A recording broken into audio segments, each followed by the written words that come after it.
Hi friends. अपने last video में मैंने आपको ये एक्सप्लेन किया था कि which type of stocks should you by, लेकिन इसका एग्जैक्ट ऑपोजिट जो कोरोलरी है वो भी बहुत इंपॉर्टेंट है, which type of stocks should you avoid. अच्छे स्टॉक्स खरीदना इंपॉर्टेंट होता है ऑफ कोर्स, लेकिन बुरे स्टॉक्स अवॉइड करना भी बहुत इंपॉर्टेंट होता है, otherwise you will end up losing money. So इसके भी मेरे कुछ प्रिंसिपल्स हैं जो कि मैं अपने इन्वेस्टमेंट्स में हमेशा फॉलो करता हूँ, और वो प्रिंसिपल्स मैं आपके साथ आज शेयर करने वाला हूँ। इनको ध्यान रखिए, इनको अपने इन्वेस्टमेंट से पहले आप एक बार रिकॉल करके देखिए, does your choice of stock fit these criteria और नॉट। सो इसके बाय एंड लार्ज में तीन हाई लेवल प्रिंसिपल्स मैंने रखे हुए हैं। Let's go to them one by one. So सबसे पहले, you should always avoid the hottest stock in the hottest industry. So let me give you an example. जैसे अभी आज के टाइम में अगर आप देखेंगे तो इंडिया में सबसे हॉट इंडस्ट्री जो है दैट इज ई कॉमर्स। और ई कॉमर्स में अभी बहुत सारे नाम हैं, I am not going to take any names, but अभी रिसेंटली चार पांच बड़े ई कॉमर्स के नाम लिस्ट हुए हैं, and coincidentally they are all losing money right now as a company. और उनका स्टॉक भी जो है वो लिस्टेड प्राइस से बहुत कम पे ट्रेड हो रहा है। अगर आप नाम देखना चाहें तो इसमें मैंने ऑलरेडी कुछ वीडियोस बनाए हैं उनके ऊपर, वो आप जाके देखिए जरूर, और उन वीडियोस में आपको दिख जाएगा जो मैंने बोला वो एकदम सही है। इससे थोड़े साल पहले अगर आप जाएं तो बहुत सारी ऐसी कंपनीज थी जो कि एनर्जी सेक्टर, जब एनर्जी सेक्टर बहुत हॉट था अराउंड 2006-7 में, तब बहुत सारी कंपनीज एनर्जी सेक्टर में एंटर की थी, और ज्यादातर वो कंपनीज आज सरवाइव नहीं कर पाई हैं। Most of them have exerted. Suzlon for example, although Suzlon अब वापस चढ़ रहा है, Suzlon was running at a very high rate, और आज के टाइम में सुजलॉन बहुत गिरा हुआ है। उसके अलावा ऐसी बहुत सारी कंपनीज हैं जो बंद हो चुकी हैं, जैसे Bhushan power that has exerted already. बहुत बड़ा फ्रॉड करके वो लोग निकल स्टॉक मार्केट से एग्जिट किए थे। साथ साथ अगर आप देखें तो रिलायंस पावर जो है that is also not doing well. तो ऐसे उस टाइम पे energy sector was really hot, और उस टाइम पे ये स्टॉक्स हॉट होते थे। सो उससे थोड़ा और अगर पहले जाएं तो टेलीकॉम सेक्टर में बहुत सारी कंपनीज आई थी, और वो बहुत सारी कंपनीज आके चली भी गई। डोकोमो वगैरह का नाम आपको याद होगा। साथ ही में कुछ कंपनीज जो छोटी मोटी जो टेलीकॉम सेक्टर की प्रोवाइडर्स थी वो भी बहुत सारी आई थी, और they all left the stock market without helping you make any money. इसका एक रीजन होता है, इसका रीजन ये होता है कि जब किसी भी हॉटेस्ट इंडस्ट्री में कोई कंपनी एंटर करती है तो उसको बहुत कंपटीशन फेस करना पड़ता है, because everyone wants to be active in that sector. Specially जो बड़े नाम होते हैं वो भी उसमें एंटर करते हैं, और इस चक्कर में जो छोटी कंपनीज होती हैं they are not able to survive. So अगर कोई छोटी कंपनी किसी भी हॉट सेक्टर में एंटर करेगी, for example let's take e commerce, वो बहुत जल्दी या तो किसी बड़ी कंपनी के साथ कंपटीशन में आ जाएगी जैसे रिलायंस या टाटा ग्रुप, या फिर it will end up being acquired. So ऐसे हॉट सेक्टर में सरवाइव करना is very difficult, because everyone wants to get into this lucrative hot sector.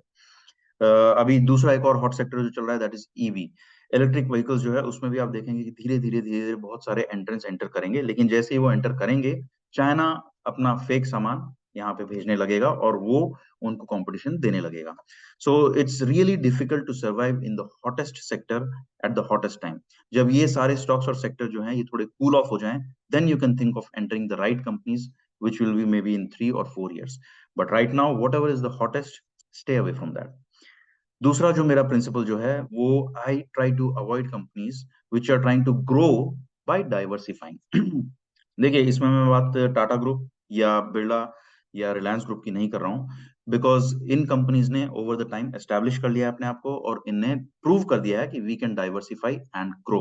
लेकिन बहुत सारी कंपनीज ऐसी होती हैं जो अचानक बहुत सारा पैसा आते ही डाइवर्सिफाई करने लगती हैं। For example Ola. Although Ola is not listed right now, but Ola अभी बहुत सारे अलग अलग सेक्टर्स में एंटर कर रही है धीरे धीरे। Ola started off as a cab hailing app, लेकिन अब वो ईवी सेक्टर में आ गई है, साथ ही साथ वो पेमेंट सेक्टर में भी ग्रो करने की कोशिश कर रही है, और ऐसे बहुत सारे इनिशिएटिव्स वो कर रही है। अगर ओला लिस्टेड होती, आई वुड हैव अवॉइडेड ओला। दूसरा अगर आप एग्जांपल मेरे से लेना चाहें तो देखिए, अडानी ग्रुप जो था, अडानी ग्रुप काफी ह्यूजली डाइवर्सिफाई करने लगा अचानक पिछले 5-6 साल में। Adani started off with their main stay which was infrastructure in ports, लेकिन उसके बाद Adani power, Adani transmission, green energy, Adani Wilmar, food, सब सेक्टर्स में अडानी एंटर करने लगा, and that was a very bad strategy. I would stay away from this group. अगर आप किसी भी ऐसी कंपनी में एंटर करना चाहते हैं which is trying to grow through diversification, you should observe its history. अगर वो अपने हिस्टोरिकली प्रूव कर चुका है कि I can grow through diversifying by acquiring companies, making them grow, making them profitable, तब आप उन कंपनीज में इन्वेस्ट करने का सोच सकते हैं। But otherwise stay away from any group which is trying to grow through diversification. इसके लिए एक टर्म है जो डाइवर्सिफिकेशन नहीं डाइवर्सिफिकेशन होगा। तो that is my strategy, stay away from them. Last जो स्टॉक्स होते हैं उनको मैं बोलता हूँ whisper stocks. I always stay away from whisper stocks. होता क्या है कि हम जब भी कहीं जाते हैं, जब भी हम किसी से बात करते हैं, कहीं भी ट्रेन में चलते हुए, कहीं भी आते जाते, हमें सुनने में आता है कि ये स्टॉक बहुत अच्छा है, ये खरीद लो, या वो स्टॉक बहुत अच्छा है, वो खरीद लो।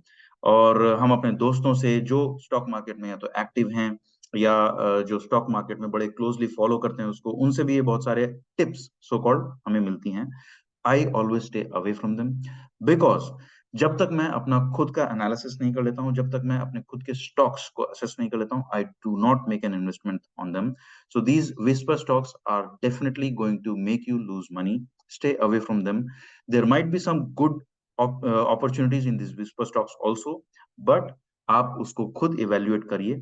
जैसे मैंने अपने बाकी वीडियोस में बताया है, उसकी एनुअल बुक्स देखिए, हिस्ट्री देखिए, मैनेजमेंट को फॉलो कीजिए, और उसके अगर आपको कॉल ट्रांसक्रिप्ट मिल सकते हैं एनालिस्ट कॉल के, उनको एक बार एनालाइज करिए, और उसके बाद make a decision whether you want to make it और नॉट। सो इन तीन प्रिंसिपल्स के बेसिस पे I decide whether to invest in a company और नॉट, और actually where to stay away from these type of companies. Please follow this and let me know if this advice makes sense to you by commenting on this video. अगर आपको ये video अच्छा लगा तो please like, share, subscribe and comment. Thank you, have a nice day.